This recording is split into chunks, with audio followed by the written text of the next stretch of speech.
నీకన్నా వాడికి గొప్పగా ఎవ్వరూ సేవ చేయలేరు.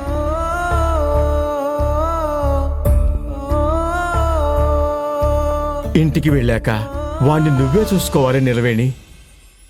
చెప్పాను కదా పెద్దయ్య గారు, తారక్ సార్ని ఒక కంటి పాపలా చూసుకోవడం ఒక భార్యగా నా బాధ్యత. ఆ విషయం నాకు తెలుసు నిలవేణి. ఎవరు చెప్పకపోయినా ఎప్పుడు ఏది చెయ్యాలో ఎలా చెయ్యాలో నీకు బాగా తెలుసు. అలాంటిది తారక్ ఇలాంటి పరిస్థితిలో ఉన్నాడంటే వాడిని ఇంకెంత జాగ్రత్తగా చూసుకోవాలో నీకు చెప్పక్కర్లేదు.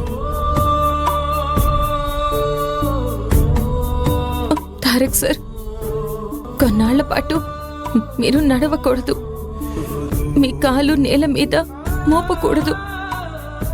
ఆ విషయంలోనే కాస్త బాధగా ఉన్నా మాకు ప్రాణాలతో దక్కారు, అదే మాకు చాలు.